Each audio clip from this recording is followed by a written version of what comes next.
You're listening to the Podcast Detroit Network. Visit www.podcastdetroit.com for more information. Thank you for clicking play. This is the one and only IT in the D Show, and we've made it all the way up to episode 212 here at Podcast Detroit in Royal Oak, Michigan. Does that make us New York Day? Yes. That 212? No, they don't celebrate that there. Stupid. Guests tonight include Ann Conkey. She's a professor from Lawrence You might want to Tech. rephrase that. You just said stupid guest tonight. No, I did not say that. You totally did. We have a wonderful We're kind of stupid. It's true. We have wonderful guests tonight. I mean, Joe, you're right on. That's true. Segment 2, we have Ann Conkey here. She's a professor from Lawrence Tech University, talking about their new IT programs they got going on and a whole bunch of other good stuff going on at Lawrence Tech. Segment 3, we got Joe Foodie here, Joe Hakim from the Herd Podcast. You might find him at Ackroyd's Bakery, peddling some Scottish bakery baked goods, yummy Meat pies. He didn't bring any meat pies, but he brought bourbon, so we like him. So, yeah, it's a pass. Jeremiah Dr. Hookson here from Daily Detroit. We got a whole bunch of stuff to talk about in segment 1. Dave, you may fire when ready. You're listening to the Podcast Detroit Network. Visit www.podcastdetroit.com for more information. Following program is intended for mature audiences. I'm Wyatt, that's Gary, you're Bob, and you're Dave. This is the IT and the D Show. This is Max Headroom, and what you're about to witness is one of the most sinister-sounding intros to a trailer to one of the greatest epics ever. This is Billy D. Williams.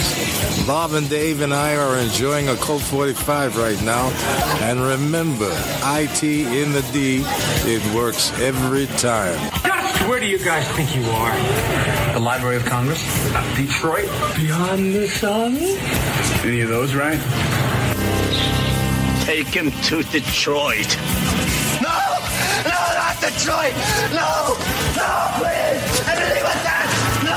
You will never find the more wretched hive of scum and villainy. Then don't come! Shut up!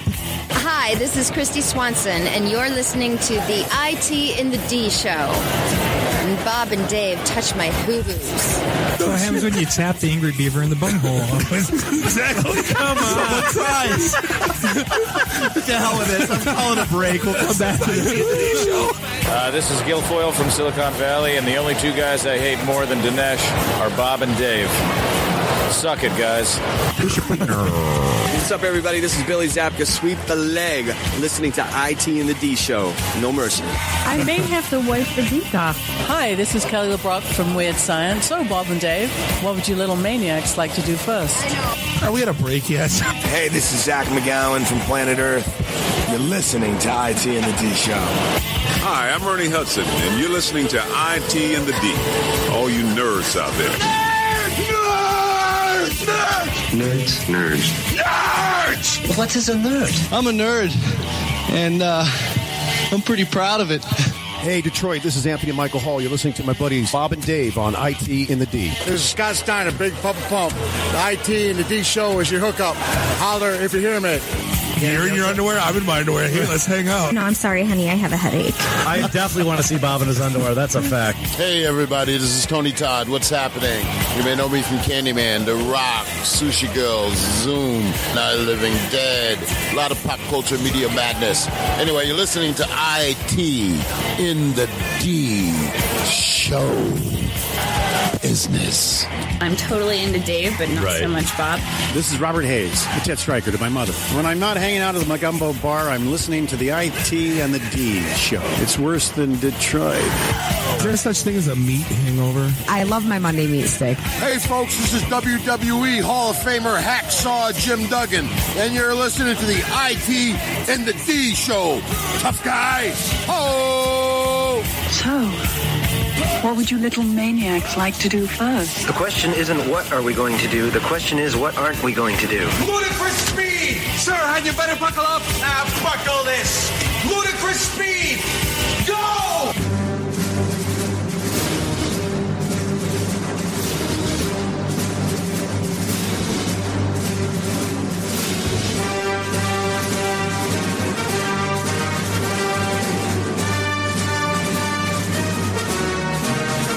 Welcome. Thank you for listening. You have once again reached the IT in the D Show. We are broadcasting live here in Studio 1, Podcast Detroit in beautiful Royal Oak, Michigan. This is Bob the Sales Guy. That is Dave the Geek. Randy, I do the Twitter's Walker, is in studio. Find us online, itinthed.com. Give us a like on the social and follow us everywhere fine podcasts are sold.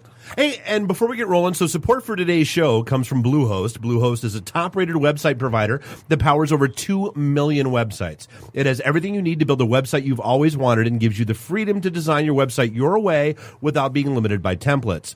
It's simple enough for beginners and powerful enough even for the most advanced users. As we like to say, it's so easy, a Bob can do it. True story. And with fully customizable templates and third-party app support, you've got total flexibility and control. Plus, with a 99.9% uptime guarantee and automated updates, it's truly reliable and offers maximum security, including malware monitoring and protection with automatic secure WordPress installs. Not to mention, thanks to Bluehost 24/7 tech support, online resources, and expert services, you'll have all the help you need to succeed and save time. Bluehost is the best tool to build, host, and manage your website. No wonder it's been the top recommended WordPress host on WordPress.org since 2005. And now our listeners save 50% when you sign up at Bluehost.com/IT. That's Bluehost.com/IT. Wait. So it's so easy, even a Bob can do it. For 50% off. The only reason I've kept you around for 20 years is to install my WordPress stuff, so that means I don't need you anymore? I have no idea why I've kept you around for 20 years. I'm going to have to give Bluehost a call. I feel like this is the podcast version of Unfriending. Wait. That's not how this works. That's not how any of this They works. replace you, Dave? I like the 50% off thing. Yeah, go ahead. Replace me with Bluehost. See how that works out for you. But hey, do us a favor. When you check out itinthed.com, check out the Meet tab. There was a meetup tonight out in Ann Arbor. There's going to be one the third Thursday this month at Falling 21st? Down. Yep. At the 21st at Falling Down Beer Company.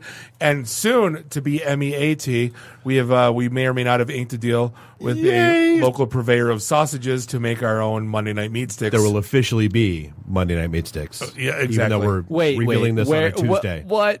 Yeah. What is that? What's a Monday Night Meat Stick? Let's talk about it. German Landjägers. Yeah. From where? Packs of 4 Winter Sausage. Okay. They're private label and branding for us. No shit. We have our label designed. No. Yeah. Okay. It's actually I like in a it. frame out there Is in it? the kitchen. Yeah. already. I didn't notice. Oh, yeah. We already talked to them, and it's legit, and they'll store it for us. That's fantastic. We'll ship them. So when we go out to like Monroe Comic Con, and we go out to like all the different, and we go to the Podcast Power Conference down in Perrysburg, we're gonna bring Monday Night Meat Sticks to hand out to all our friends. And you will put sausage in people's mouths. We will. Well, we've been doing that for 2 years. Right. So we always talk about. I always want to lead things off with the dumb story of the week, and I really think this one takes the cake. So, woman goes out, gets drunk, decides to leave her car on the side of the highway and walk to a hotel. So you think, hey, halfway through her bad decision, she made good decision. A good decision, Right. yes. She walked to the hotel. So what does she do when she gets to the hotel? She goes to the little business center at the whatever Choice Hotel, logs into the Facebooks. Well, let's be realistic here. It's not just that she decided to park her car on the side of the highway. she crashed it. She was involved in a crash. No. And then decided to go ahead and leave her car on the side of the and highway. had an expired license. No. So then she checks into the hotel and goes on to Facebook and tells everyone that her friends, like, hey, you got to get Oh my me to this God, I hotel. was involved in a crash and I'm drunk. Well, guess what Dummy doesn't do? She doesn't log out. She doesn't log out from the hotel computer and while that she had logged in on. Right. Yeah. And while she's being very loud about things, the hotel clerk decided it was in her best interest or of the community to call the cops. Yeah. Cops show up. Hey, maybe this will help our hotel to not be raided later in the month. Right. So then the cops show up and then basically get her for fleeing and a DUI, operating a motor vehicle under the influence, leaving a scene of an injury accident, driving with an expired license. Yeah. So officers used the hotel computer, which was still open, to her Facebook page, showing a message with other individuals stating she was involved in a crash and she was drunk. She admitted to having consumed alcohol 2 hours prior to the crash, and yet still blew a .12. Wow. That's impressive. And this was right by my house on 75 in Rochester Road. This was like 2 exits from my house. This woman is from Roseville. Yeah, that explains a lot.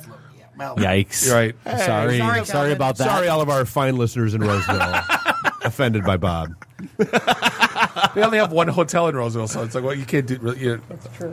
It's on Grant. No, there's It's on Gratiot and 13 Mile. Yeah, there's the one there's the one that you wouldn't pay for. The one with the bowling alley that used to have all the starving artist sales. Yes, right. Pay by the hour? No. Not that. Those are all on Grossbeck. I'm sorry. The Flamingo that all the I don't lights were know. burnt out. I've never been there. No, Bob. it says the Can we talk Flamingo. about how Bob's well versed in these by the hour hotels? No, it was the Flamingo. He did it. And Right answer. Well, no, it's not the Flamingo. It's the F and go because the lights because got all the burned out. letters are always burned F out. and So it's go. always It the makes F and go. it makes sense. Right. I got it. Yep. Got But it. the one big one, if you're security paranoid, if you're any least bit into your own IT security, this one kind of Verizon. No, Oh, the no, where are you spam going? bot that hit 700 million email accounts basically has every tech publication screaming, change your password now. And guess what? I put in all my 3 email addresses I use on a regular basis, and all 3 said, change your password now. Yeah, have I been pwned? Have I been pwned? They're all there. So, yeah, basically a Paris-based security researcher with one name, Falco for all Banco. Banco, Which isn't that the little crumbs that they put on? That's Panko. Oh, sorry, I'm in HelloFresh mode because Banco is like Belky, like that. Well, there's Plinko, right? That's from Belky Price is Right. Price is Right. Belky Bartakamos. MePost is where he was from. Yeah.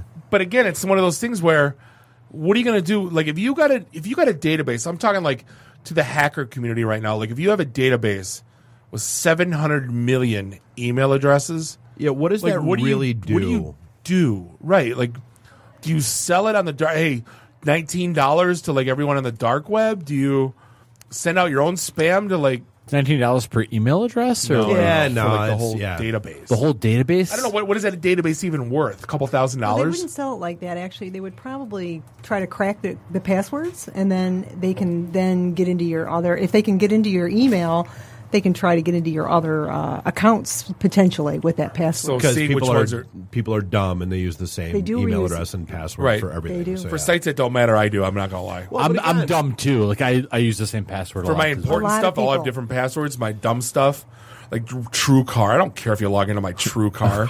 Gives a shit. Right. That's right. Is True Car looking for cars? Okay. Well, but again, it's that whole it's not the individual breaches that matter. It's the amalgamation of all the breaches. Like, so it's all right, so now you have this breach coupled with the Target breach, coupled with the Home Depot breach, coupled with the Ashley Madison breach, and all those other breaches that are out there. It's not the single database that's the issue. It's that master database that's out there somewhere that has all of this data all combined and merged and cross-referenced. That's the holy grail for hackers. It's times like this I wish my name was just like Bob Smith. Right. Like instead of having like this crazy long German name that like there's That's only WALT. Yeah. Like it's it's just like Bob Smith, like it could be anybody and then it doesn't matter. But like if you have like a crazy, weird, unique name, it's like you gotta be like triple careful about this crap because like God knows, my GoDaddy was compromised for crying out loud, and if I ever lose podcastdetroit.com, Dave will fly me to the moon. Well, yeah, you did forget to renew a domain once I or did. twice. Twice. Yes, I totally did. Yes, I'm aware. Yeah, the domain went bye-bye. And, Yeah. why did that happen? Bob forgot to renew it. and then he wonders why I want to control things. Fucking Bob. Worst, dude. I know. Worst. Because that auto renew checkbox is impossible to remember. It was difficult. It's so difficult. It's so how is Tinder the highest grossing app in the App Store? I was going to kick this off and say, what do you think is the highest grossing app? And like Candy Crush and Clash of Clans and stuff makes sense to me. It's all about needs and wants, right? They're fulfilling a want that people have. That's so. You just opened up a huge. To what? Wait, to what? Well, I mean, so Tinder? Tinder's highest, And Candy Crush? Well, Tinder at $4.99. Like, if you were in that market, right? Super Deluxe Tinder is like $15 a month. They said this morning on the radio. But that's nothing to know who swiped on you. Like, What the hell is Super Deluxe Tinder? So Tinder Gold rolled out last Tuesday, And Tinder Gold allows users to see who has already liked them on the app without having to spend hours swiping through people's profiles. The new Likes You feature, which comes as part of Tinder Gold, aims to speed up the matchmaking process by allowing users to see who swiped right on their profile. I know none of that means. I was listening to on the Podcast Detroit Network. There's a thing called the V2V podcast. They were talking about online dating. Yeah. And they said they were talking Tinder's dead, and now it's a new thing. I know, Randy, you're saying, like, there's like, not Bumble, it's something like that name. But like, so they're saying Tinder's dead, but now this is saying Tinder's the number one grossing app on the App Store. Bizarre. Another thing about Tinder is that it actually costs you $10 more a month if you're over 30. So $9.99 a month if you're under 30, $19.99 a month if you're 30 or older. Age discrimination. That's bullshit. It is, guys. Like, that's terrible. We need to tweet them. The older guys. If you're over 30, it costs $10 more a month. They're just trying to push you to, like, I'm not on Tinder, but what the hell? Seekingarrangement.com, I guess. Like, I was like, when I went to a barber shop and I go, Just I a want reminder that you're old. It's like, I'm no longer fresh. Yeah. You are now in the Joe, you've you've been relegated to farmersonly.com. Like that. I'm okay with that. Farmers Only, yeah. We can't say white people meet, but that's exactly what Farmers Only is. Yeah, we all know. Where's the bell to hit that thing? I mean, there's a video called "Homie in the Haystack" that is "Homie in the Haystack." Okay, that's not white people only. But thank you. But I know there's one thing we hate. There's a few things we hate, and one thing we always hate. There's a lot of things. Are you giving the bell to me? No, it's a very easy one thing to hate is a patent troll, and apparently good for Kaspersky. Yeah, so Kaspersky Labs was getting sued basically by a patent troll that claimed they owned the Internet firewall. The firewall, right? The whole firewall? They owned the internet? They owned the concept of a firewall, yes. That was their claim. Really? That was their thing, yes. Okay. Well, it was a firewall that's not user configurable. Like they even though they went to Kaspersky's, so this was like a non-configurable, just a static, like plain Jane firewall. Well, dude, no, I told you, like, back in the day, I got sucked into a stupid lawsuit because of where I worked, because some idiot claimed that he owned method equal post, which, if you're not a geek, method equal post is what happens every time you click submit on the website. Like, that's every form on the internet uses method equal post.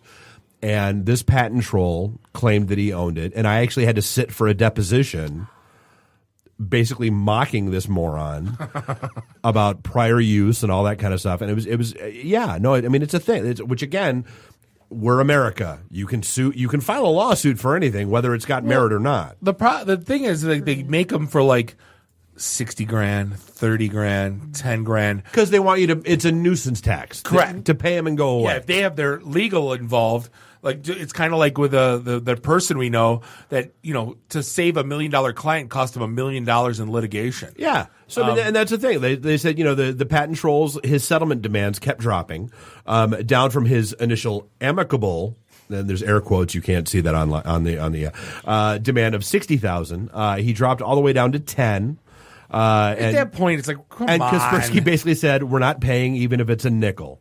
And so they kept hammering down, and good for them.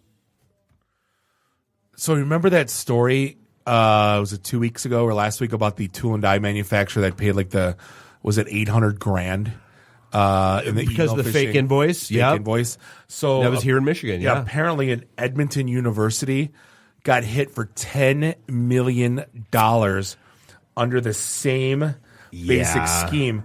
They fished under what they thought was from their actual vendors, and basically how the fish goes is they're asking them to change banking information. Hey, we've changed our bank information. Hey, please send payments here. We're from CDW. We're changing our bank information. Send the payments here, and it basically $10 million got sent over. 9.5 million US, which is I don't know what, like 370 million Canadian to Hong. I don't know. At least. No, it's 11.8 million Canadian. Yeah. But basically, it tracked all back to Hong Kong. Once Montreal and they got a Hong hold of Kong. it. And Montreal, I mean, is basically Nigerian. I'm Hong sorry. Kong. Wait. French Canadians. I need to know more. What did they do? So they send these scammers send an email. Nigerian prince. That basically says, hey, they make the headers look the same. Let's say it's a traditional vendor like Ricoh Printers, CDW. No, okay. They know that they're doing business with. In your world, let's say that one of your vendors, you get an email that comes in that looks like it's from one of your vendors that says, hey, just so you know, we're changing bank accounts, yada, yada. Looks Please send, just like the email you get from your vendors. Please send payments here. Well, you're apparently smarter than not unless I owe you money. Don't shake your head. Well, but no, fuck yourself. No. But this is the whole vendors thing. they owe money to. But how much though? Like you don't owe. You owe $1 million. How much? That's completely understandable. And no, but It could be okay, a couple million. no, it's not though because you don't owe like. CDW, you could. Yeah, Cisco. You they buy $10 million in laptops. But you have to look into that shit. Like you can't just like okay that. You should. You should. Clearly, you don't have to. Okay. And they changed their banking information just from an email. This is so it's perfect. No, phishing. right. Yeah, and stuff like that might be common to change. I would listen. We have clients even at our bakery that are like with $100 invoice. Like we can't pay that unless we have like documentation. It's $100 invoice. So if you're looking at like $500,000, like anything but over. In some ways, a lot of times it happens. Less restrictions happen the bigger it gets, right? Because it's a matter of scale. It's a matter of familiarity. That first million is the hardest to get. Well, no, I think Ed would know. Like major universities. I mean, I've sold to Michigan State, Ohio State, smaller colleges. Just like a Cisco data center is 6-8 million, absolutely. easy. You could spend a couple million. Yeah, and they're okay with that. And they're buying from you, Bob. Yeah. Well, it's Bob, not the invoice. Is the problem. It's not going to my house. No, but I mean, like from a logistic, like every bit of money we send out, like we are pretty certain where it's going. Well, I wonder, Dave, how much of it is insider? Because how would they like to match up those invoice amounts?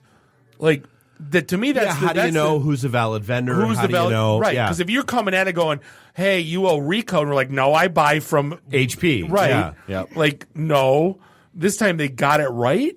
Like, what they do, they just send them out. It's kind of like throw everything against the wall and see what sticks. yeah. Well, that's Is that really how it works? they need a 1% accept rate Exactly. to make Okay. it worthwhile for them to do, and that's a thing. That's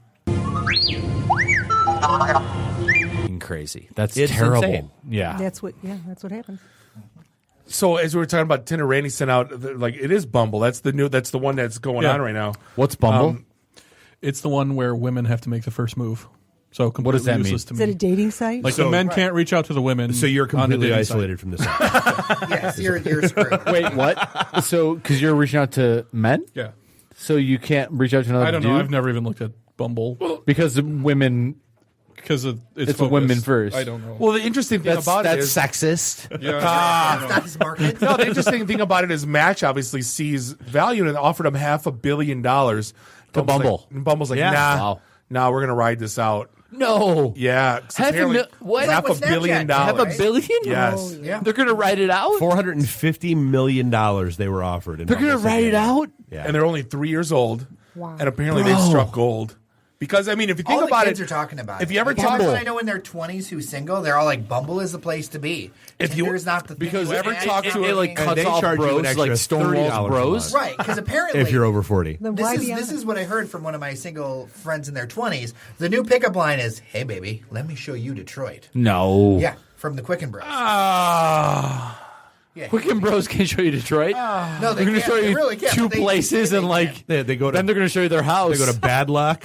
Right. Well, okay. Let's not talk about bad luck. No. Mexico and Bad Luck, they're right near each other. This is no slam on Bad Luck, but you know that's where they go. no, and here's Because I can spend $30 on a cocktail and baby, you want to come home with me. Yeah. That's not the here's thing, where though. If it's free for under 20, it's $10 for 20 to 30.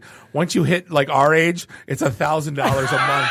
And idiots like us would probably pay for it. Okay. I get it. Kind of money. So- Is there like a sugar daddy section You're right. for $1,000? It's a month? bumble.seekingarrangement.com. That's what it is. For science, I will download Bumble right now and check it out. For science. Do it for us, Randy. Do it. That was what I think when Tinder came out. I downloaded it. And they're like, you're like, why is Bob on Tinder? I go, I got like 3. I was like, they're like, why is Bob on Tinder? I'm like, oh. Who's Bob? Are you asking? Who's Bob? Bob who? Bob? you know, Wait, why is Bob on Tinder with Dave's picture?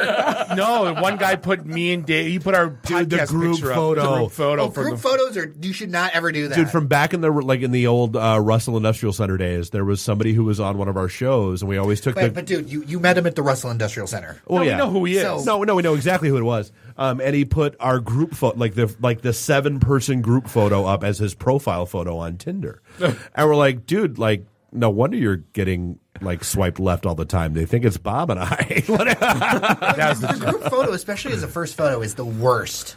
It's the worst. Well, it's like roulette. It's like Facebook. Like if your profile photo on Facebook is more than one person, you're the unattractive person. Yeah. True. So true. So BBC put out a pretty funny article in their tech section called basically Juicero and Other Failed Startups in 2017.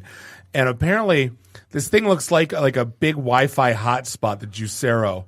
It's a Wi-Fi connected juicing machine. And basically what you did, and it's not like the coffee machines like that everyone has in their house, right, with a pod. This thing had like a bag of juice they would put in the back. You would app connect to it, and it would basically squeeze the bag of juice into a cup. But then basically what people, it was $400 retail US, and basically it was revealed the little bags of juice you put in the back, you just squeeze into a glass, and you didn't need this app enabled machine. So wait, it's a bag of juice for bagadouches. There you go. You're a bag of juice. All you gotta do now is make an app to hit do, and people can't squeeze juice. Now they have to push button. Says the man with like 7 internet-enabled clappers in his home. I do. That doesn't leave his couch for anything. My Wemos are my Is your friends. wife There you go. What's a Wemo? What's a You have, like, Wemo? your wife plugged straight in. Wemo, you plug your outlets. It's the modern day clapper. So like I bought my grandparents a clapper when I was a kid for like Christmas. Yeah. But this is a Wemo, so you plug into it and it's app enabled. So now I can turn the lamps off without getting up off the couch. No. It's beautiful. Yeah. Dude, I can change it's the Bob. Are you just going to eventually just fuse with the chair? See now, That's like couch. some Wall-E stuff, right? I Like, thought that's Yik Wall-E, Yak right? was a thing. Like No, I it thought, died. Yik No, Yak's it dead. died. no, but it came up, and I thought it was like the kids were using it. I'm not gonna lie. No. but it raised like $100 million in funding, and it was valued at $400 million. This is crazy. How do you got an app that gets valued at $400 million? You're at $500 million How many times have we talked about the valuations. Yeah. I know. Grubhub, perfect example. I got $1 million to Grubhub fund is an bullshit app around that here. tells you Well, how but long the you know, lines in are at the Chicago, urinals. it's a real thing. Yeah. Well, Chicago, it's fine. New York, it's fine. Like, I used it in New York when I was there over the summer. It's fine. In Detroit, it's bullshit. Well, No, with what- lots of things. Yeah. The thing with Grubhub is it's worth like $3.5 billion valuation, and it's worth more than all the Chinese restaurants it delivers to combined, which to me and they don't own any Chinese restaurants, which to me makes absolutely zero sense. Yeah. It's amazing. So, hey, we're going to take a quick break. We are going to be back with Ann Conkey from Lawrence Tech University. This is the IT and the D Show. Who's still here. We'll be right back. Unbelievable. Yeah, I know, right? I'm here. She's sitting in my left and she has not left the studio. This is the IT and the D Show, and we'll be right back. IT in the D. Read, meet, listen. Networking Detroit, one beer at a time. Hey, this is John Schneider from Nip Tuck Smallville, the haves and the have-nots. Oh, Dr. Quinn, Hot in Cleveland, Secret Lives of the American Teenager, and just about everything you can possibly imagine. And oh yeah, the Dukes of Hazzard. You're listening to Bob and Dave. It's the IT in the D Show. ITinthed.com. Oh my God. Welcome back. This is episode 202 of the 212 of the IT and the D Show, segment 2. I haven't messed up in a long You're time. not allowed to pop a Diet Coke in our mic. Yeah, that was literally a Diet Coke. Boo. But this glass has bourbon in it. We're recording live here in Studio One in Podcast Detroit, beautiful Royal Oak, Michigan. It's Bob the sales guy, Dave the geeks man in the soundboard. Randy, I do the Twitter's Walker, is drinking Diet Coke and popping and bourbon. Oh my God, Kind of bourbon. What do you think of the bourbon? It's a little sweet. No, it's not sweet. It's not sweet at all. That you tried earlier? I took this guy on a review, and I do take him with me to see places. Okay. And this guy disassembled this person's Traverse Cherry Tea. Like, disassembled it like it was... No disassemble. No. From Eli? Like, yes. Okay. The Eli I know. Yeah, I know that Drifter. tea. Yeah. He disassembled it like he was some sort of tea engineer. Well, tea is fine, but this bourbon isn't sweet, though. It's got a sweet finish. Does it? Yeah. I've only had half a bottle. I'm not sure yet. Jeremiah, Dr. Hook from Daily Detroit's in the house. What's going on with our buddies at HelloFresh? So HelloFresh is the meal kit delivery service that makes cooking more fun so you can focus on the whole experience, not just the final plate. Each week, HelloFresh delivers new delicious recipes with step-by-step instructions designed to take around 30 minutes for everyone from novices to seasoned experts short on time. HelloFresh sources the freshest ingredients measured to the exact quantities needed so there's no food waste. I'm not going to lie, dude, that's one of the things I like. I am never going to go to like Eastern Market or your farmer's market here and pick up a thing of oregano. 50 pounds of pork. It's just never going to happen. Right. So HelloFresh employs 2 full-time registered dietitians on staff who review each recipe to ensure it's nutritionally balanced. HelloFresh delivers food to your doorstep in a recyclable, insulated box for free. Other cool thing, dude, even the hottest days of summer when stuff has showed up on the porch, it's fine. We had a soccer tournament where it showed up at 2, and we didn't get home until 8:30, and it was all fine. Because nice box, right? Lots of dry ice, right? It's nothing wilted, nothing. Yeah, it's all good. That's a thing. So HelloFresh is now offering light fall meals, and they've just introduced breakfast options. Have you tried the breakfast? I've been looking for breakfast. I can't find breakfast. I see the recipes for breakfast, but not to order breakfast unless I'm doing it wrong. Well, that's entirely possible. Yeah. Let's be honest. So the whole thing is it's less than $10 a meal. That's a great thing. So here's what you're going to do. You're going to go to HelloFresh.com, use promo code ITInTheD30. That's going to get $30 off your first week deliveries. Visit HelloFresh.com, enter code ITInTheD30 when you subscribe. Dude, my kids love it. I love it. It's a nice, clean, easy thing. The kids get involved in chopping. I'm not going to go out and buy a giant bag of garlic cloves, but they send you the 2 little things you need. You let I let my 10-year-old chop. I let my 7-year-old rip stuff up. Life's good. It's a whole family thing. I like it.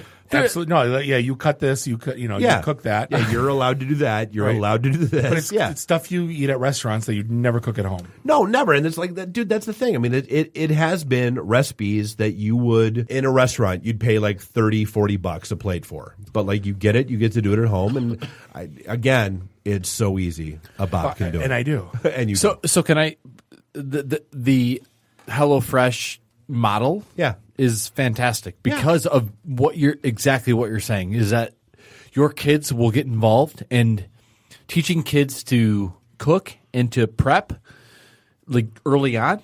Yeah. There's no cost that's ahead of that. No, it's a good bonding experience. Fantastic. It's healthy. It's a memory. It's all healthy. It's all clean. It's all good food.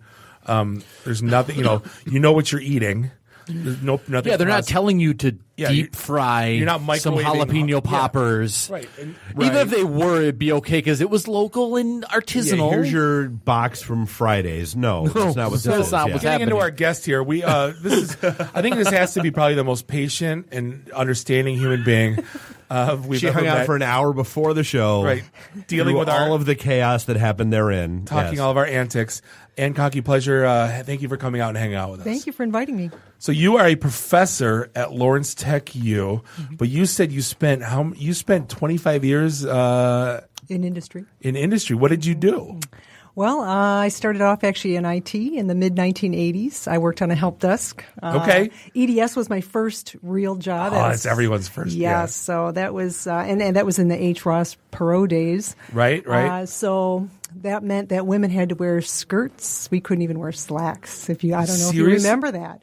And so When did you start, Dave? 88? No, dude, I was 89? No, I was at. So when GM was trying to kick EDS out, when they started up ISNS, so that was 98. That was later. Oh, 98? Yeah, 97, 98. Okay. Because I thought it was later in the 80s. Well, they spun off Jamisco. That's right. And then they went back to EDS, and then they just So anyway, I started off, I was at EDS, and so I was a technical trainer, but obviously when you go out to the dealerships to do training and none of the lands work, well, you start crawling under desks and pulling cable if need be, and hooking up computers, and that's when you really learn IT. Sure. Hands-on. And so I've been a database administrator, systems analyst. I was a network engineer at St. John Health System for several years. That was another fantastic job, only that we had a budget of $75 million for every 3 years. So we got to buy the best Cisco equipment. Sure. I felt like a little kid in a candy store. So I worked on a network team where we designed the network at St. John Health System. It was on the corner of Morass and Mac and Morass on the east side. Oh, yeah. They've got a sizable network. At the time, it was about 6,600 nodes, 52 wiring closets. Wow. It was actually token ring that we had to yank eventually. Lord. I know. And so it's kind of funny because packet switching just got invented in the 90s. Sure. This is like mid-90s. And so in theory, some of this what's stuff, the difference between a hub and a switch? Exactly. Yeah, dedicated bandwidth. Yeah. But anyway, so in theory, some of this stuff should have worked. It didn't quite work the way it was supposed to work, and of course, it's a matter of life and death in a hospital. So those are very literally, very fun days. And then I got promoted up I did project management, and then I was a director of IT, and then my last position in the industry was a VP of IT. I was running a whole IT department, and then I got into a lot of the security audits. We did PCI and NIST certifications. So then you wanted to get rid of all your stress, and then you became a teacher. Yeah. Exactly. I joke. That's what we all want to do, though. I want to teach sales. Yeah. I did. I really enjoyed it. I was an adjunct actually for 9 years. So I've been with Lawrence Tech 15 years. So for 9 years, I would actually teach classes while I was working in industry. And then I want to say 6 years ago, I transitioned, and it was always in the back of my mind to do that. So that was. For me, Lawrence Tech, it's always like that's the if you want to go into engineering IT, that's where you go. Yeah. I guess talk to me about. And I've seen what they've done in their labs and some of their environments. What is a student? I guess if they're walking in there for the first time, what are they going to find? What are they going to see? I guess what are they going to learn as they're progressing through their through their education there? Okay, so yes, we do have a wonderful engineering group. We also have architecture, very well known. So. I work in the College of Management, School of Business, which we're going through AACSB accreditation, so we're thinking of changing it to a School of Business. So the IT programs are in the College of Management. So we've got a Bachelor of IT, Bachelor of Science of IT, and a Master of Science in IT. So in the bachelor level, I get just a wide range of skill sets. Some of the students already have some experience compared to some students who have no experience at all. And so we've just recently redesigned our Bachelor of Science in IT so that the idea was my thinking was I really wanted the students to experience all the different areas within an IT department so that they would actually go into industry and they wouldn't be blindsided. Right. So it's not purely theoretical. It's very practical. And so when I'm teaching, like this semester, I'm teaching computer networks, and before it was a one-semester class, but in our data modeling, our database modeling and administration, that was a one-semester class. But I've talked to actually people at Oracle and some of these other companies, and they're like, you know what, we need students to have more knowledge. So when we redesigned the BSIT, we now have them actually taking 2 semesters of the data one semester being data modeling, the other one being the hands-on using like SQL Server. Okay. Well, I think you hit the nail on the head saying we've talked to Oracle. Well, I think we teach everything. But I think that's one of the things that universities miss sometimes is not engaging with the vendors that these students are going to ultimately end up working for sometime in their career. It's the theoretical versus the practical. Yeah. I mean, we've had that conversation a million times. Well, that was the reason I went to business school instead of computers because my classes were word perfect in Corel, and it's like, give me, this is boring. Like, it just wasn't. So that was one of the questions I was going to ask: is how do you, I guess, captivate or get these students like first year in? You got to learn your basics. You got to learn your basics, right? Okay, so you're asking a great question because I have students in my computer networking, and I'm. First of all, it starts with I'm working out of a really great textbook, even though a lot of students today, they don't really want to read. So I really take a lot of time to go really methodically comb through the chapter and then verbally give it to them because I know they're not going to read it. Or sure. A lot of them don't. I shouldn't say that. But anyway. But it's reality. I know. And I want them to know the material. I mean, I want them so that when they learn computer networking, when we're talking about all the layers, the Internet protocol stack, and like today I actually lectured on application layer and all the different protocols and how a software application developer would think about choosing different protocols. And well, if you look at Cisco architecture now with ACI, they're going to be one and the same in software-defined networking. Very much. It's getting all blurred. It is getting blurred. But and then I've also found some really great Wireshark hands-on labs. Okay. So that's what they're doing for assignments so that they're actually having to install it and use it and read it. And so I have some pretty in-depth. So it's a combination of obviously, you have to give them some foundation, which is kind of the theory. Well, I mean, and that's always been the frustration, even for me, even coming from the vendors. Like, so, you've got guys that, walk into, I tell the story all the time, when Oracle 8i back in the day first came out, and the guys from Oracle wanted it because I was in the emerging technologies group of GM. And so if you wanted to get any software anywhere in GM, you had to come through us. Okay, great. And the first question I asked was, okay, guys, have you done real world installs? They're like, yep, absolutely, cool. I'm like, all right, then I'm going to give you that box right there. Go. They popped the CD in. They got through one next and went, what do I do now? I don't know what to do. The default port that we use isn't open. Like, yeah, no, there's stuff running on that box. That's how that. I asked you, define for me what a real world install is for you. They're like, oh, well, they give us a blank box and then we install it, then they wipe it, and then we that's not how that works. I know. So I want them to experience and have to. And really, this is the other thing I'm noticing that critical thinking is becoming more and more rare. So some of the lab exercises, the hands-on, they have to critically think. It's taking these very abstract and conceptual topics and having to apply them. And I'm noticing some of the struggle is they just want to be told what to do. And it's like, you know what? No employer is going to pay you to tell you what to do. To be a puppet. No. So I tell them you can't be a puppet in here. And so that's also part of the pain, so to speak. And so it's a little tough because, a lot of students, they want A's.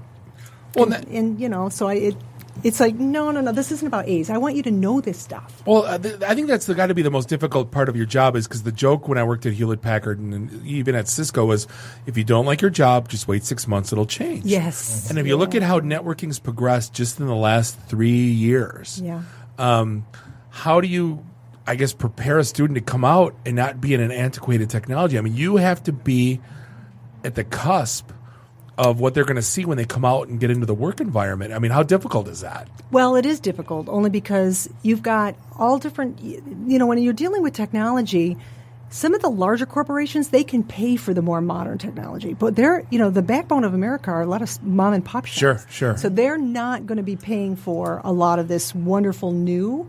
So if they need to be able to terminate, a Cat 5 or a Cat 6 cable, they need to know how to do that. Sure. They need to know that there's actually tools to do that. Well, even with large corporations, too, there's so much legacy software, things that people are using stuff, Lotus Domino, things like that. All these things where it's like, wait, they're still using it. They're all interreliant systems. And you were talking about the idea of if people were told what to do, then they're not very valuable, right? Well, the thing is that you can tell computers what to do, yes, and they will do it the right way every time, right? And so if you look at the automation of the economy, right, that's a huge thing that everyone in media is talking about right now, right? Mm-hmm. Like computers are going to replace this, replace that. Well, if your job is something where you're told what to do, there's a good chance a computer is going to take it. Oh, absolutely. And critical thinking is, employers want recommendations. They want new ideas. They want innovation from that respect. I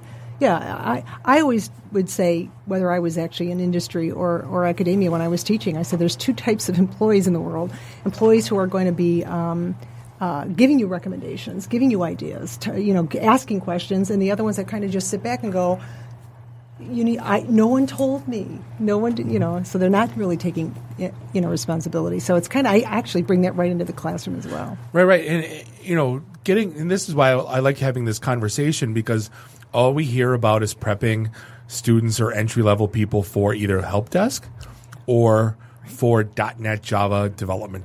So every boot camp in town, the training that we're doing with the displaced workers for the state of Michigan is for all level 1 help desk jobs, but you're taking them to an advanced level, like we're right out of the gate. Real world. And actually, having been around an IT department, there are personalities that are just more suited to different jobs. And so there's been some people that I have met, or students that I have met, and they are just wonderful at being able to work with the clients and get business requirements. Sure. And people who are passionate, or I should say patient, to listen to people just kind of, sometimes people bounce all over the place before you actually get the right requirement.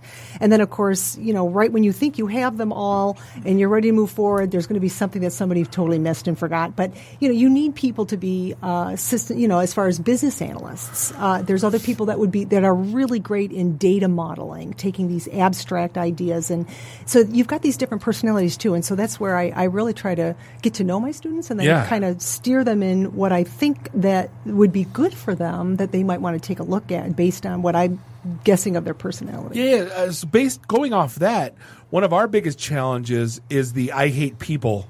IT guy. Yep. And it used to be a thing where you could throw them down, lock them in the basement and throw with their down red stapler. Yeah, exactly. Yeah. And it would work. I have a very hard time with it in today's environment. Do you see that as well, or is there someplace for them? They still exist. Yeah, I mean, there are still those two kinds of geeks. Like, you still have the kinds that, you lock in the basement, you let them do their thing. Yeah. You never let them near customers, and it's a thing. But if you want to actually go somewhere in the world, you need to know both sides of the fence. Like, you have to understand both the tech and the business. Right. You have to talk boardroom and server room. Right, strategy. Yeah, and there will always be some of the guys, they are just not going to be client facing. You wouldn't put them in front of a client. And that's okay. And it's okay. It's okay. But they're great it's at what they do. Well, they need to be great at what they do. You can't just be mediocre. You can't just be no one told me, and yet not be client facing either. But I also warn people, if you really want to excel, the expectation is to be client facing, is to be technical, it's to be this whole package. We've got 6-year-olds that'll walk up to a mic and sing in public. I mean, they're articulate. I can't believe some of these young kids are so advanced with presentations, or they are fearless in getting out there and talking. Both my children. Exactly, good example. Bob, you have 3 kids. Yeah, I know. Well, one's in preschool. One's in preschool. She doesn't count. Holding off on that one, but I'm just saying the competition to with the younger kids. I mean, oh my goodness. So anyway, you've got to have this client facing, hopefully, part and understand the business and care about that part. But if you just don't like the people part, that might not go. Yeah. So great. I mean, I guess to one of the things we want to find. Offering a master's degree in IT, is that still, I guess, how does that separate you from, the one that gets the bachelor's, or the ones that, because obviously they're going to be first in line. Now, if you get a master's degree, now we're talking about, is that your next gen CISOs? Now you're starting to overqualify overqualify yourself. Well, you're asking a great question. Actually, in the master's, I find there's a lot of career switchers. We would start getting, especially when there was a downturn of the economy, people were going back to school, and people were realizing, okay, my first kind of job where I was headed, I don't think that's the career I need to go into IT. Right. So we do have a lot of career switchers that got their bachelor's in who knows what, and then they're obviously having to do some foundational work, but getting a master's in IT is going to help them. They don't want to get a second bachelor's. So by getting the master's in IT, not everybody, but we had at one point a fluctuation of that. We've got from a STEM career, you can stay in the country longer if you're on a foreign visa, if you're in a technology, an IT program versus an MBA. So there's a little bit of that. So it's competitive now. Very competitive. Especially when you want those senior gigs. Well, yes. I actually, funny enough, it took me how many years to get my bachelor's degree? 17. So I was a director of IT. I had a staff of probably 62. And I had a high school diploma. And it was really, those were the days, it was what you knew. Sure. It was what you could do. But nowadays, if you don't have a bachelor's, you can't even get a job. If you don't even have a master's, in some cases, you can't really you can't get into the management slots. Right. And, that's the thing at my level of sales, it's always like bachelor's or master's degree preferred. Yeah. And it's like, meh, I'm bringing in 20 years in a Rolodex the size of the planet. But there are some yes, that's true. But there are some companies that if you don't have a master's, they won't even look at you. Wow. So there is an element of I know. It just kind of. Well, I think it depends what you're doing. If you're in a manager, it depends on what if you're in a VP/management if that's what you want to groom yourself for, I think you have to go that route. Yeah, you do. It's unless you're a dynamo and you set every sales record on the planet, you're not, So not you. So not me, right? And there might be exceptions with sales. I mean, it's just other positions, for sales, it's just skill sets that the degree isn't going to necessarily give you those skill sets. No, I figured that out a long time ago. Is or you're not, right? So, but on a technical level, though, or even there's just a variety, whether it's engineering or architecture, that master's degree makes it. So what's talk to me about. We'll end this on what's the wow factor when you walk into LTU, and what are some of the cool things that students walk in the first time, they're like. Is there anything they're blown away about, or you can be a geek and apparently still make the football team?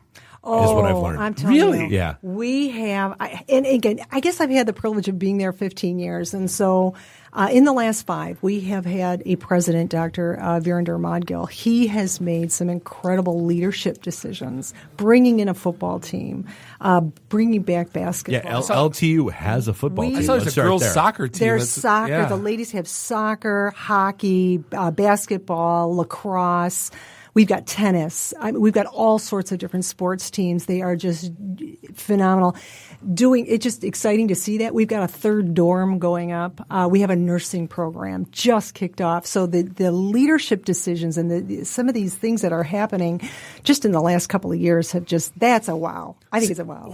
I don't know. What's the mascot? I had no idea there was a. It's a devil. They tried to make it in a couple of years. We've got a really great graphic art group right. in advertising. So there was a few different drawings. And so that's that. I guess being in our PC world, we had to be careful. I can't speak for the university, I should say. This is my, the world according to Anne. But you can make the mascot, pictures of it more comical versus sinister. Right. Because after all, it's a blue devil. Right. It's like Duke. Okay. Well, no, I went to Wayne State, so we had to change from the Tartars to the Warriors, which completely deflated anything I liked about that school. Grosse Pointe South, Blue Devils. We got Blue Devils. Yeah, that's true. So there's Blue Devils all over the place. You got to be careful. I don't know. No, I get it. You don't want to be sinister, but. It's okay to be a drunken Irishman. Absolutely. Just don't be a blue devil. Nice. Right. Okay, got it. Yeah. On that note, so how does anyone apply or read up more about the programs or what do you have going on? We got a new website that just went out too. I got to give a shout out to Christian. We've got quite a few people in our marketing department. Our new website looks great. So, yes, we have a lot more information out there. It's more easy to read. And, yes, if people are interested in taking a look at the programs, we have over 100 programs between all 4 colleges. Okay. So there's something for everyone. So it's LTU.edu. LTU.edu. And if you want to get into the IT, you just dive down and You can go into management. The IT department's in the management. Okay. Thanks for asking. Yeah, absolutely. No, we'll put it in the show notes. And anything else you want to before we part ways? Oh, that's the toughest question. Yeah, what else? Yeah, exactly. I guess I could talk quite a bit about Lawrence Tech, but yeah, it's a great school. It's really good. No, absolutely. We've been guest speakers there a few times. We definitely I think just on networking, right? Or not? Yeah, the networking handshake stuff, yeah. networking, not Cisco. Yes, the good right. the good kind where people need that. Yeah, exactly. Yeah, it's find a job, not trace IPs. Yes. That's And, finding a job, that's another thing about Lawrence Tech is we do have a very strong career services, and I have a lot of employers actually come to the professors directly. I know I've had many talks. They want our best students. So they're not smart. They're not in want of a job. Not the students, the companies. well, but both. Really both. But our students are not wanting for jobs. Awesome. There's plenty of internships. There's a lot of opportunity. No, but that was what we were trying to say. Like, hey, it's great that you got this degree, and it's great that you're smart, but you got to get out there. And then, you gotta.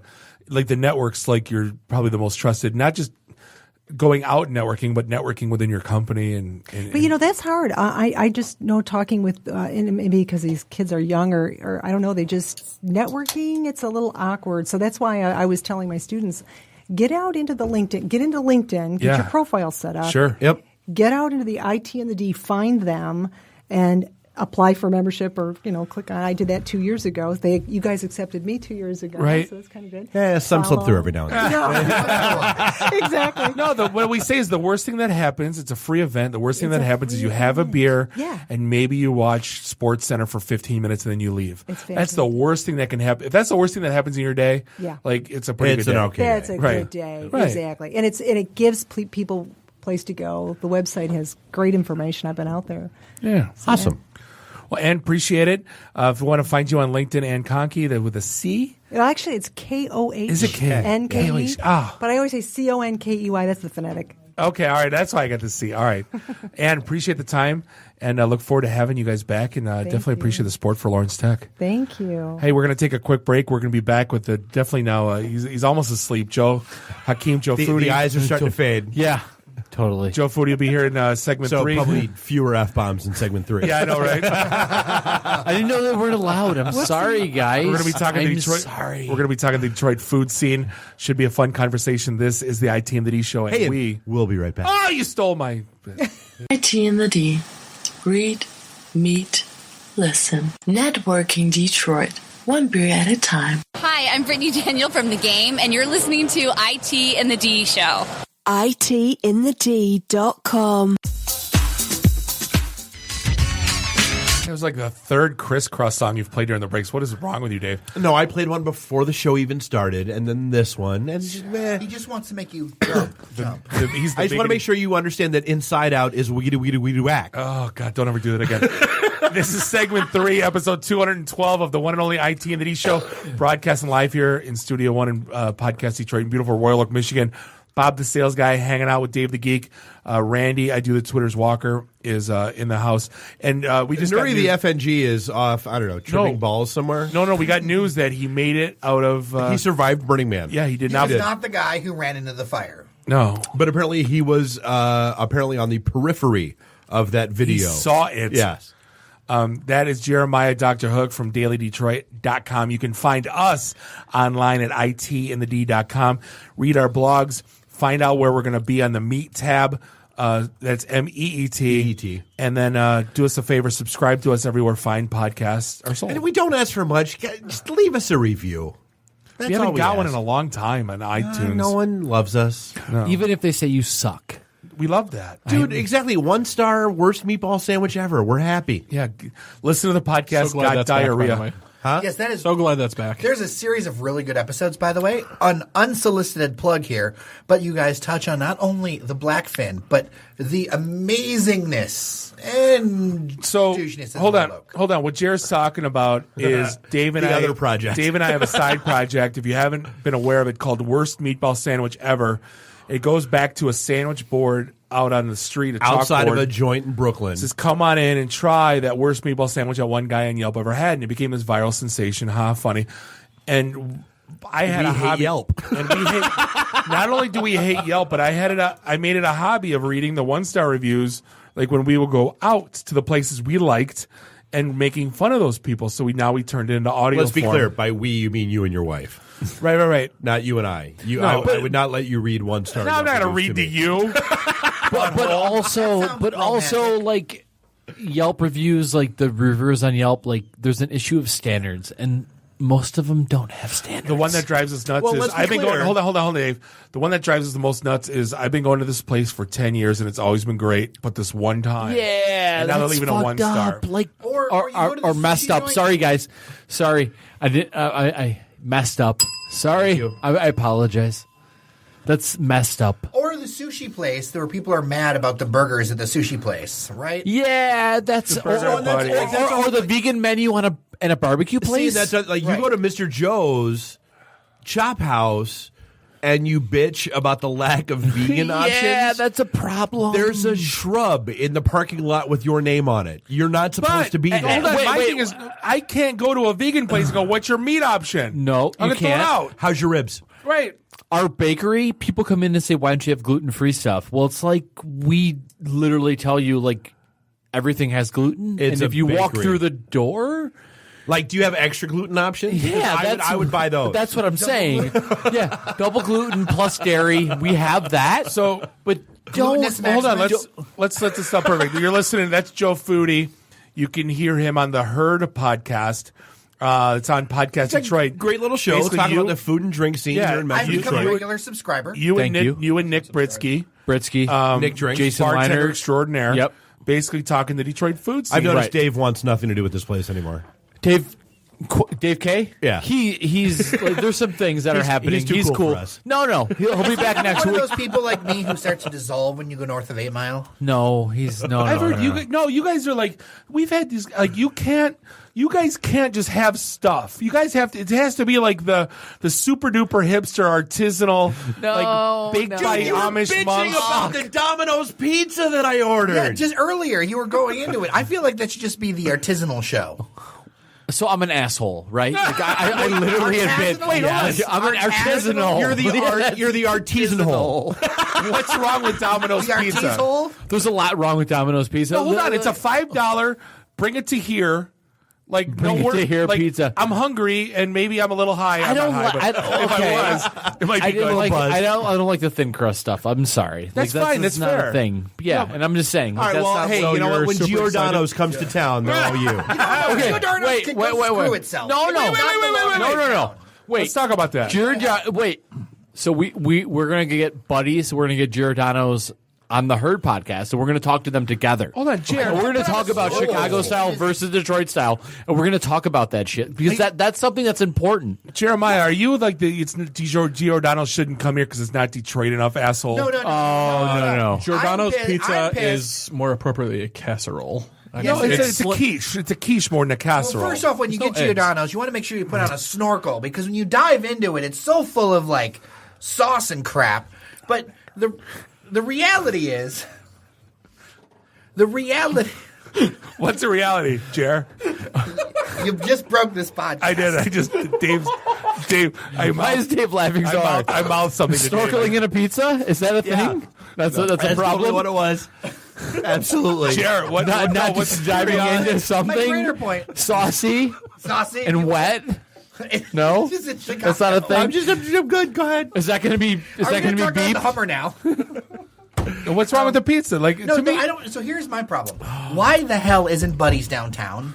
I don't ask Mr. Buddy. Yeah, because that is a problem. Yeah. So you're not. You know what I learned? Here's what I learned. I'm not mad at Giordano's. I'm mad at Buddy. No, so I learned a story from a guy who was here for a podcast. From a guy, from a person? No, just a dude, and like old dude, and he was a phenomenal guy. We had like a whole bunch of great conversations. We shared a whole bunch of chats over cigarettes, and he was like, "Look, he's like when I was a kid, and he's like 70, and he was like, when I was a kid, I lived in Hamtramck, I lived here and here, and he's like, and the place on the corner was this pizza joint, and 6 and Conant, man." He's like, there was this pizza joint, and he's like, and when, like one day, the partners decided to split, and one went off and formed Shields, and his partner was Buddy, and that's where Buddy's Pizza and Shields Pizza came from, was that little joint in Hamtramck. Louis have something to do with this that's yeah, like one of the cooks or something. Yeah, and so I mean, it's Yeah. But like they probably think their Detroit location sticks and cone at the original. Well, that's totally fair. But Little Caesars is terrible, and it just it dominates downtown because of the Illich and everything. So you're not a fan of the Dojo? The Dojo? Yeah. Oh, my it's an God. awful name. That's the only Is that what name. you're talking about? It's not Kid Rock Central? No, it's the Dojo. Okay. I mean, to Little me- to Caesars me- Arena, kiss my ass. We There's the went- we Dojo. went- we Pizza's like, hold list. on. Pizza to me is like beer. You can like that barrel-aged Monk style IPA raspberry, and I can like a Black Label or a Pabst Blue Ribbon. You can. That's very to me, true. that's Domino's. Yeah. To me, that's going all the way up to a Giordano's. And all the All the New way York up style. to it, like Giordano's is like your top. No, but that's level. to me, I consider that upper echelon pizza. Is it though? I don't know. I don't like.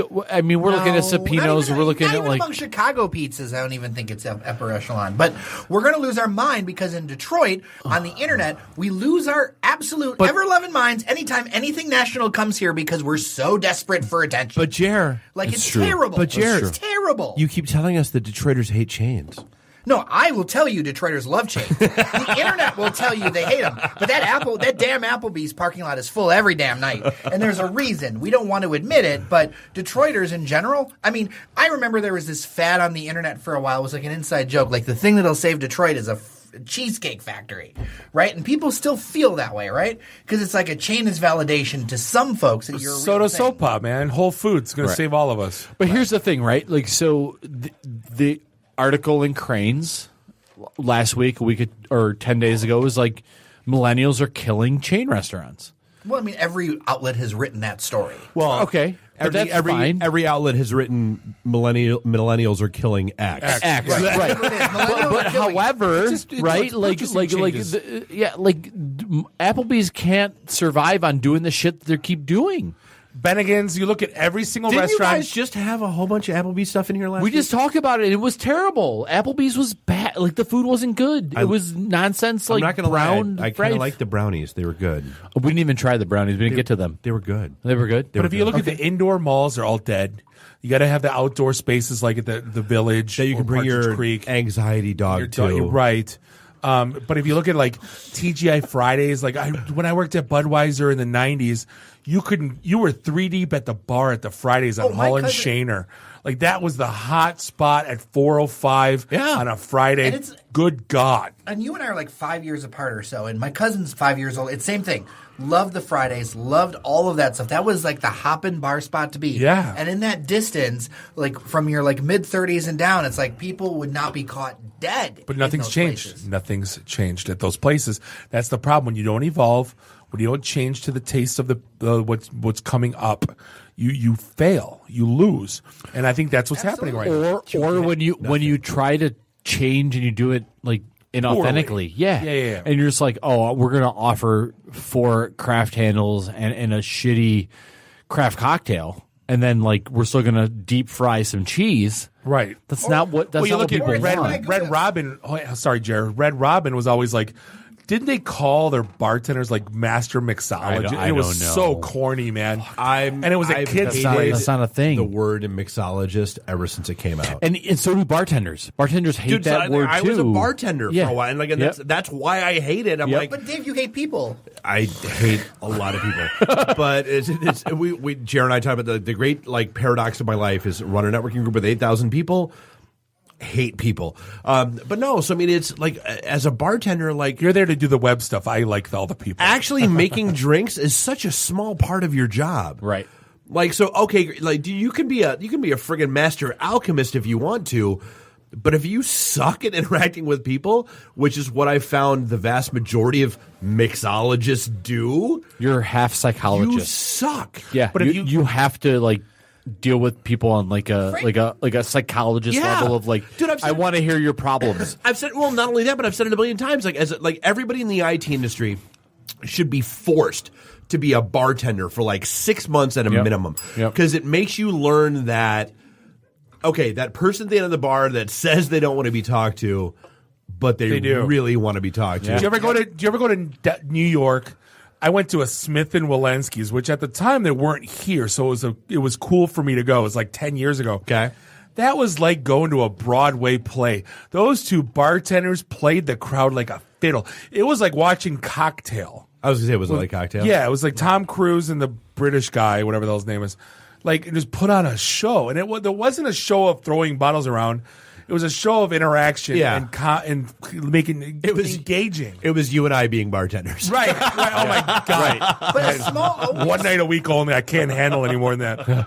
So only a small percentage of people are coming for the technicals of the drink. The vast majority of people, what they want is to be entertained. Right. They want a good time. Yeah. That's what people are coming out for. Like, I love, we have this Butcher's Cut bourbon from Detroit City Distillery. It's really good. I think it's awesome. I would recommend it to anybody. But the vast majority of people are like, I want bourbon. I want a good time. Right? Well, they're going out to have fun.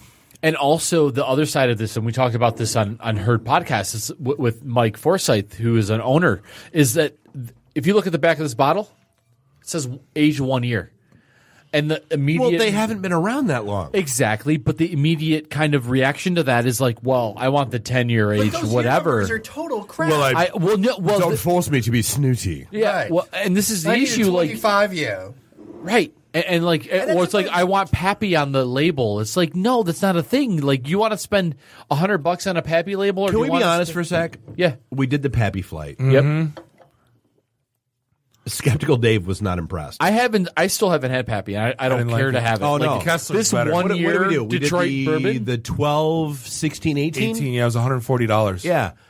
Dude, That's exactly the reaction Dude, I that would most take. people. I would take a shot of Kessler, a shot of Jack, and a shot of Beam. Yeah, I feel and like, I would have been more happy. Well, I feel like this is the same kind of thing as like with camera gear or whatever. There's a certain point where like your return diminishes with the amount of money that you spend, right? Yeah. Where it's like the difference between a $60 and an $80 and a $200, like they start to fall off as far as like actual difference seen. And some of it comes down to what are you actually getting from that? Like, are you actually getting an experience that makes that worthwhile? So when I went to Japan and I drank Suntory whiskey, it was amazing whiskey. And I came back and it was like a $75 fifth. Yep. And that hurt. And now I came back and like Sugar House used to have it for $12-15 for a pour. I remember. That's a $28 pour now. So now I think nothing of it. I'm like, give me the Yamazaki. Yeah. And I look at my bill and I'm like, babe, I go, oh my God, $56 for 2 shots. And I go, sorry. No, it's like I'm paying for it, but I'm like, when the hell did this become I just wanted a shot, like. And I get no show, no entertainment. This is like from just like Grey Ghost, which is a nice place. I liked it. But I'm like, oh my God. There's no entertainment value that goes along with getting $30 a shot. And I'm like, I don't think I'm going to drink that anymore. Like, it just becomes stupid. Yeah. So what do you do? Like, you order a cocktail for the show? That's what they're pushing you into, right? Like that's the cocktails. It's just part of the fun experience, right? Well, that was Bad Luck. Bad Luck was a great experience because of that alone. Yanni's a genius. Yanni's a genius. I remember him at the Sugar House. I used to live around the corner from it, and back in the day, before it was like, I'm going to sound like a hipster right now, but before it was super duper popular and just popular, you could go in there on a Wednesday or a Thursday, and it would be easy to just hop right in, and he would try drinks and things. And this guy was a genius. And he has a great time, and he's like, oh, he understands that it is here to have a good time and a great night and a great, put a. My wife still talks about that night there. Yeah, she doesn't talk about the last 73 times we're at Duffy's. Still talks about that night at Bad Luck. Exactly. Like it was worth every penny I spent there, and I didn't complain about the bill 1 second. Right, and that's the thing is one of our writers. She felt so. Like that, it's that whole like getting into that. Oh my God, we're getting in. It's like, oh my God, this place is secret, and it's that feeling, that rush you get, like going to that. Yeah. Like you don't feel like you're in Detroit. It's like no, but to go on a date there, it's different. Like going with me, you're gonna have a sucky time because you're gonna go meh. Go with a date and she gets all happy, and you don't care about it anymore about the meh because the girl you're with is. But the larger issue is that like we don't have enough of those places in the area. We don't. No, like you can't. No, you can't go to a restaurant and have that feeling come out. Like you're like, if you go to Grey Ghost and you're like, oh, I'm going to wait 20 minutes. Like I'll wait 20 minutes. You're not going to wait an hour and a half at Grey Ghost or at Anywhere. I can wait an hour and 20 minutes anywhere. And that's the Detroit issue is that like we don't have those hour and a half places. You go to that make Chicago and Cheesecake Factory is 3 hours. Exactly. I ain't waiting there either. No, you know what they do in Chicago? Hold on, Jer. You know what they do in Chicago? They go there like at 4. They put their reservation in. Then they go shopping for 3 hours. Then they know they're sitting down eating at 7. Right? But there's places to go shopping, which we don't have here. Right, that's the problem, and that is not to disparage the places that we're talking. You don't want to go look and buy a $120 T-shirt, before you go to the bar. But I remember the early days of Sugar House. The secret weapon was you go to LJ's for a couple $5 cocktails with your little thing, or it was or Mercury across the street. You go to you went to Slo's to have a meal and a drink. You go to LJ's to give you the little thing. You wait, you have a couple $5 cocktails, and then you go in. You're ready to go. It's a great time. We need to have more experience places. One of our writers, Devin O'Reilly, he talked about the case for the Bad Luck Bar because Metro, that's right, there was a plug. Metro Times, a bunch of other places just tore into it, and we were the ones who wrote a piece. It was like the case for the Bad Luck Bar. We need more places that really show a unique experience. It's a great experience. Yeah, absolutely. Yeah. So now you're advocating for the let me show you. And I can tell you, we had recently had friends in from North Carolina, and they're like, take us to your best places. And we took them to Standby, took them to Bad Luck, and that's where we went. And they were blown away. Not because of the price point or whatever. It's just good service and good drinks. Everything was good. When do you take me to these places? What's that? When do you take me to these places, Jim? Whenever you want. I'll take you whenever. Randy. That's what a lot of local writers miss. They get caught in the snark, and they get caught they don't understand the bigger picture. Certain places are for certain things, right? You're not going to take an out-of-town guest to Applebee's on 8 Mile. But also what also gets lost is last night unless it's your father-in-law and that's all he wants to go to. Right, but all to go for that blackened chicken pasta. Right, you give it to him. But I went to Elamir yesterday on Warren, and Elamir is inexpensive. It's consistently fantastic. You learn the menu, you order a few things, and everyone's happy. You can't get Elamir anywhere else in the country. But we also can't. And we also I know. We also really need people to push the boundaries more with where they're willing to try. Yemen Cafe is amazing. Because I'm sorry, where is that? In Dearborn, on Warren, across from Super Greenland. That's not Detroit enough. No, it's not Detroit. It's not Detroit enough. That's the. Can I voice that real quick about? We talk about this all the time. I travel the country, and it's become a sticking point with me. Where everywhere I go, do you celebrate 312 Day in Chicago? And they look at me like I'm an idiot. Hey, if someone lives in Skokie and they say they're from Chicago, do you get mad at them? What are you talking about? This city is so fickle. You'd think we'd have enough problems. I don't think fickle is the right word. No. But it's our culture. But no, our culture. It's not bullshit culture, Jer. This town, you don't get to stake your claim. We're all just moved to the here. city a friggin' year ago. It's so ridiculous. Well, listen, I don't live in Detroit. I never have lived in Detroit. I think I'm the only one here on this table who actually does. Yeah, and I will literally tell people I love places to eat there, but I don't live there, and I don't give a shit that if people want to say oh, you don't live there, you can't speak about it. If you don't want to listen to me because I don't live there, well, no, I don't even say that. It's that's fine. Don't listen to me. No, I'm a kiss. I can tell you where good places to eat are, but I don't care. I don't live there. I'll be honest about that because you don't need to be though. That's the problem. Here's the thing. I did my time. You know what? I lived downtown Boston when nobody wanted to live in downtown Boston. Hold on, Jerry. I lived downtown DC when nobody wanted to live in downtown DC. So when I moved out here to Michigan in March of '96, dude, Detroit's got nothing that any other city doesn't already have. And so, you know what? I've been going downtown since I moved out here 21 years ago now, plus. Kiss my ass. I don't know Detroit. Well, and not just that. Hold on, not just that. It's I told you, you would go somewhere out of town on business. Where are you from? And you would say Auburn Hills, Michigan. When I first moved out here, I go back east. Oh, where you living now? Rochester Hills. Where the hell's that? It's about 20 minutes north of Detroit. Oh, I need to say Detroit.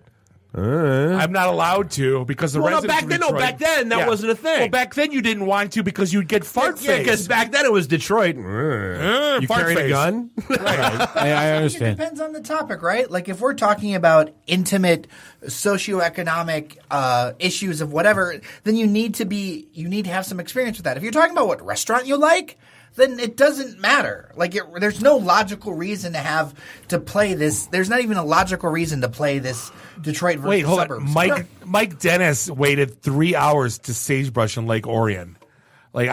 Why? I don't know. Like I gotta talk to you, Mike. I don't know. And sage, no, he just tweeted. Mike Yeah. Mike has so many issues. That's the least of them.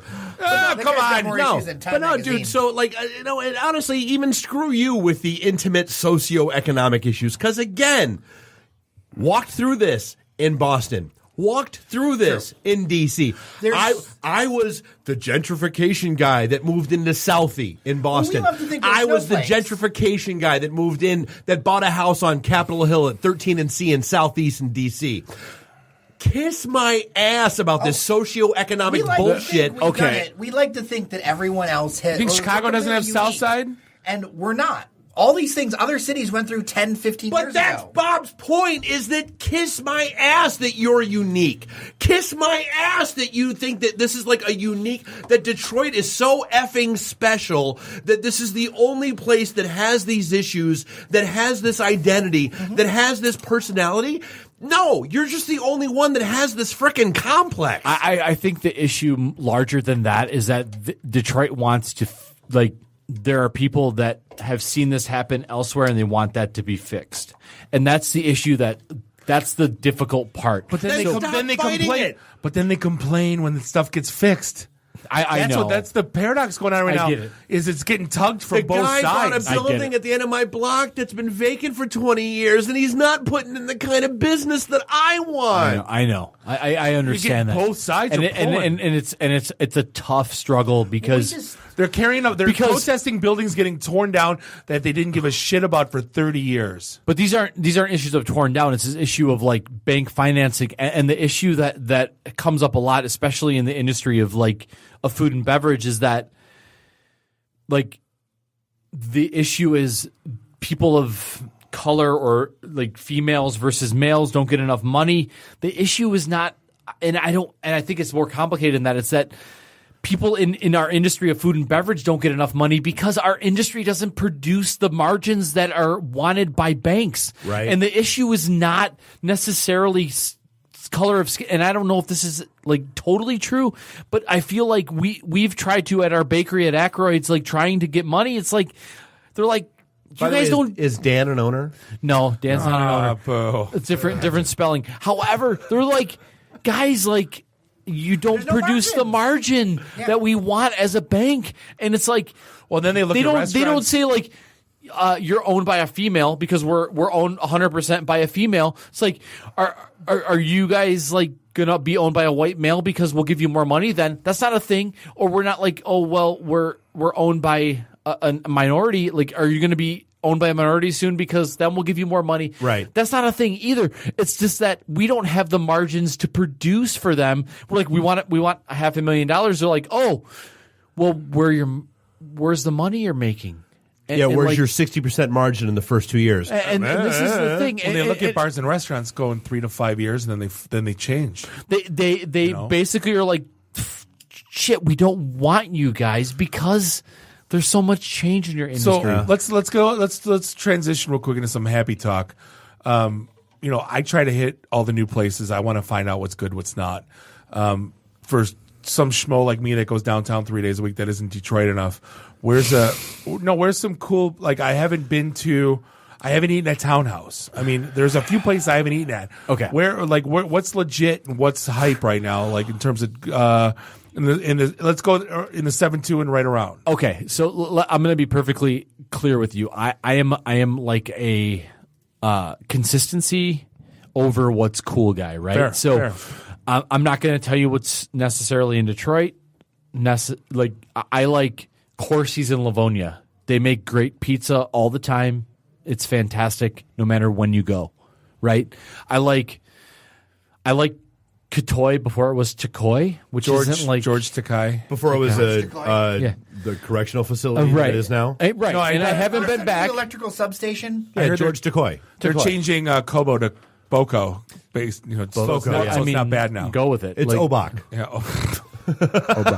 So I haven't been to Koi yet. I will go. I I'm won't. sure it's Really, I You won't. won't go. No, Okay, I I'll wasn't go. a fan when it was Katoy. You won't. Okay, You won't I catch me liked dead it, in there. but whatever. Like that's fine. Ahar, Indian. If you like Indian food, Ahar in Canton. Okay. Or wait, no. It may not be Canton. Whatever, wherever it is, it's some suburb outside of Detroit. It's fantastic. Everything's good on the menu. Like, here's the thing. Like, I'm not a person that's like, I'm gonna go where the new place opens. I don't care. I went to the Beer Keller in Taylor. Yeah. I had to drive down there. Yeah. German place. Good. You're in your grandpa's basement. Okay. And I will go back for the sauerkraut balls. Okay. You can put that in the intro. What's a sauerkraut ball? You're a huge fan of the Is that deep fried sauerkraut? It's sauerkraut and cheese and meat, deep fried, and it's Bob loved putting the delicious. balls in his mouth. It's and this bar was awesome. It was loud, and it wasn't. You go there and you think it's German Beer Keller, BIER, and Yeah. The menu was a slightly bit German. It was such a great bar. Okay, so let's talk about the larger issue of like being shamed into not liking what you like, right? So the larger issue with a critic or anyone who writes about food is like, oh, you shouldn't like this because I don't like it. Fact of the matter is, like what you like. If you like a deep fried sauerkraut ball with meat and cheese, Yeah. I'll probably like it too. This guy yelling at me for drinking Pabst in the lobby. Well, no. I was bitching about yelling the at you Domino's about pizza. liking the Domino's pizza. The Domino's pizza was nonsense. The Pabst in the lobby is fine. The issue though is that like what you like. Like that's what like no critic will tell you that. Well, no, good. Well, the thing is that shouldn't a food critic help be a guide into new experiences, right? Shouldn't it be more about new experiences and widening out your palate as opposed to saying, one of the reasons I like Wright & Company so much is like so many of its dishes are approachable, where it's like, okay, you can have an on-ramp with like really fancy potato chips or something else like that. That's something you can understand, and then you go into something more complicated, right? And so a food critic, a food guide in a lot of ways should take you, and this is my position as an editor, it should show you new experiences and try different things that you maybe not thought of before, as opposed to, well, I feel this about the technicals of such. Well, you brought up an interesting point with the Indian place, and Jared, this brings me into this. Indian places, I just started eating Indian food, and they're completely 100% unapproachable. The menus for a German, American-born guy, right. I have no effing clue what to eat. And they don't help, Bob. And they don't help. Butter chicken. That's what I ordered. But then I ordered butter chicken and tandoori chicken, and it was the same thing, and Bob, I got yelled at. You want the buffet. It's go to the buffet, pick and choose. But I loved Indian food the first time I ate it, but it was so hard to navigate. It's kind of like a Indian. That's going to the Okay, so here's a couple assumptions that are made. We'll talk about looking at schnitzel on a menu. I'm going to talk Same about thing. Jeremiah first, and then we'll talk about you. So what you're talking about refers to the fact that if someone walks in a Wright & Company, they're able to afford Wright & Company, and they're able to experiment on the menu, and right? also understand the menu, not just Right. money, but understand. Yeah, exactly. And there's issues of so we have this potato chip nacho dish on the menu that's understandable, and there's nothing wrong with Wright & Company. They do what they do it very well. The issue of Indian food. So you go in and you order butter chicken, but you don't know that tandoori chicken is also butter chicken in sauce. Yeah. So that's what butter chicken is. It's tandoori chicken slathered in sauce. And that's fine. You wouldn't know that because they're not explaining it to you. And also Wright & Company's not explaining to you that what you're buying is really fancy potato nachos. And that's fine too. Well, I understand that they're really fancy. Oh no, I know you understand. Go to Joe that. Cool's on Big Beaver. It's Irish nachos, and it's $6. That's not open saying. anymore. Bob, that bar's gone.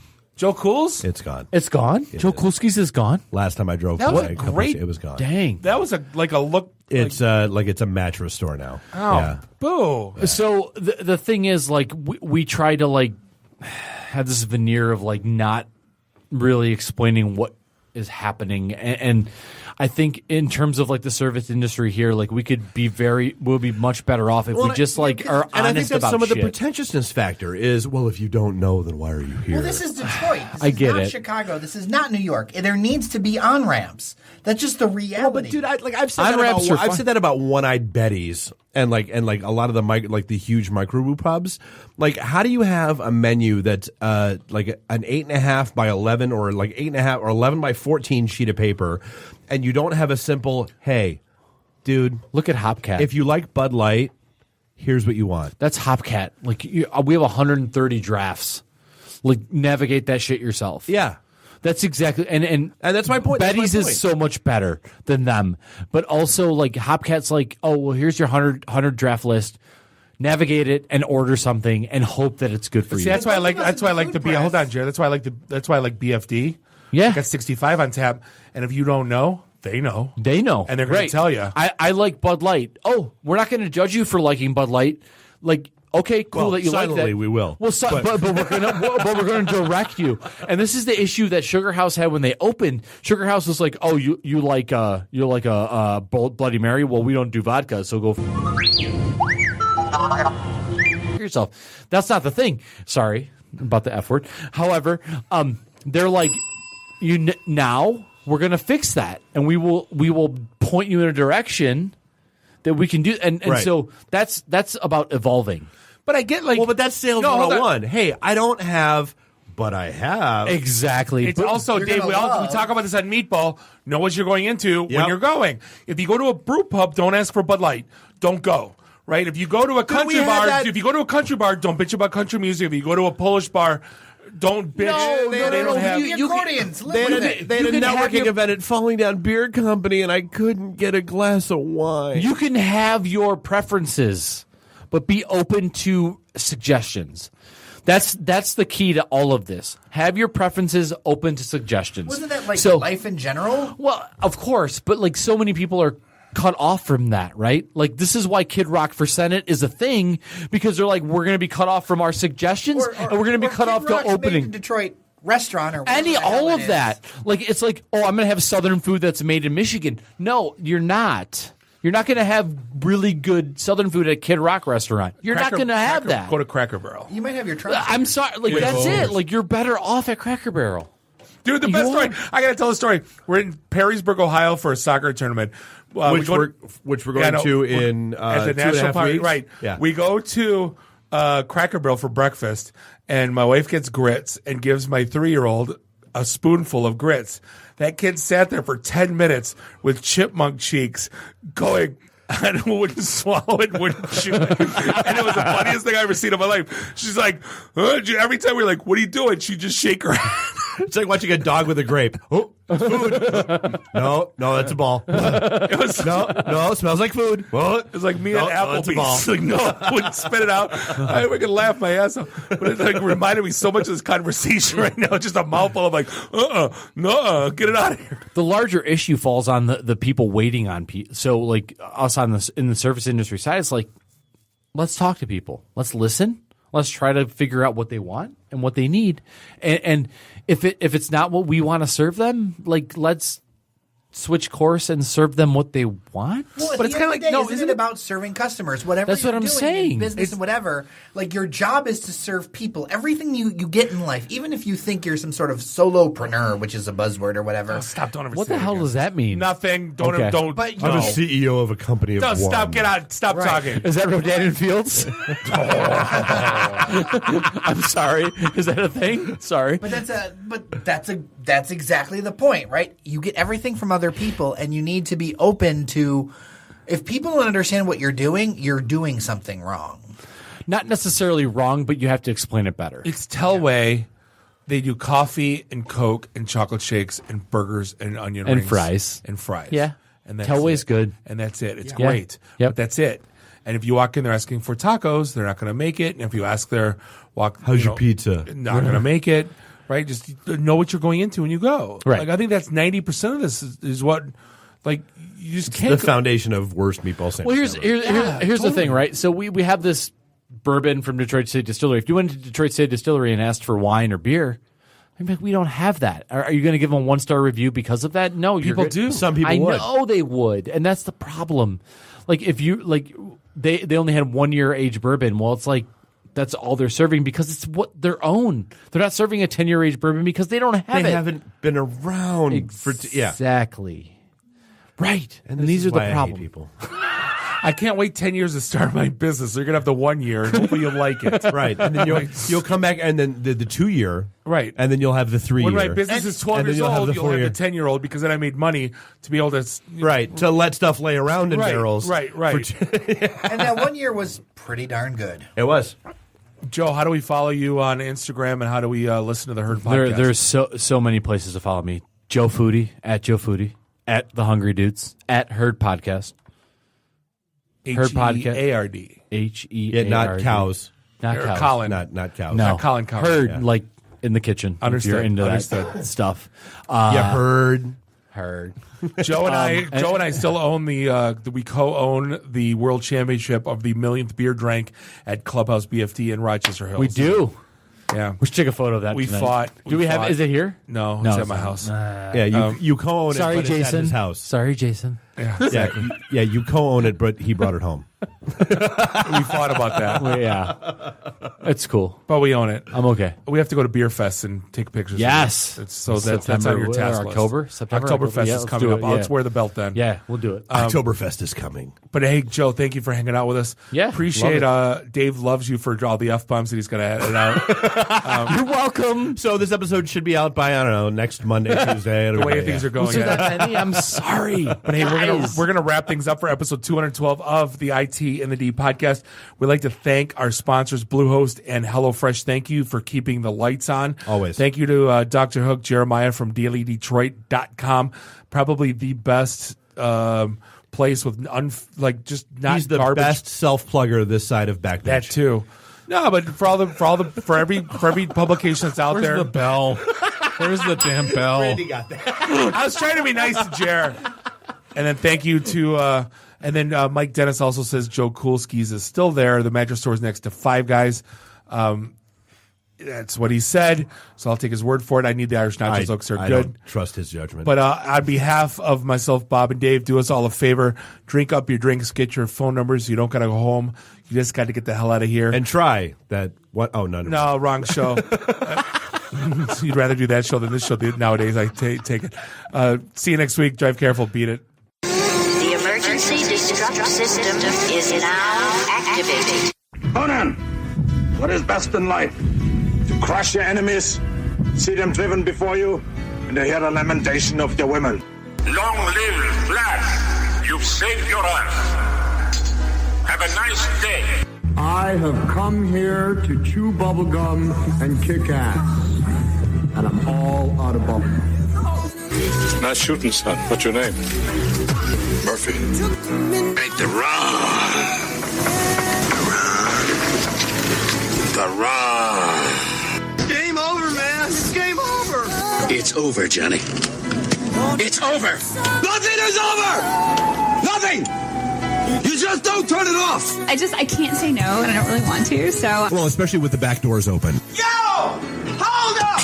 Time out! Time out! Y'all take a chill. You need to cool that shit out. And that's the double truth. Rude. Bob loves it in the can. I hope this was as much fun for you as it was for me. That's why I like it in the can. Joe, own the truth.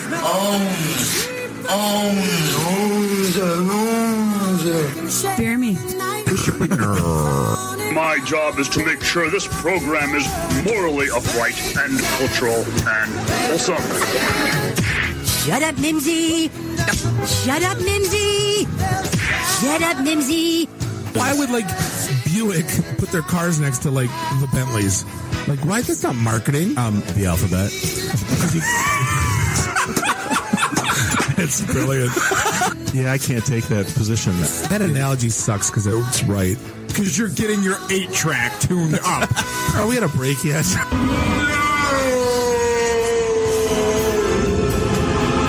Yeah, so now I'm just doing stupid stuff to make me laugh.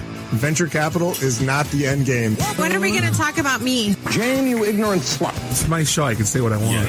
Kiss my ass, go home, unplug, get off the goddamn internet. You are everything that is wrong with the internet right now. You're so white right now. I'm the whitest guy in the room. Just explain it to me. I love this city. I was banging on the wang. Really? Should we talk about the tag team? Should I keep going or should I stop? Can I just say, it's been great being on a show that talks about Mickey Rooney dying for 20 seconds and then poop for 10 minutes.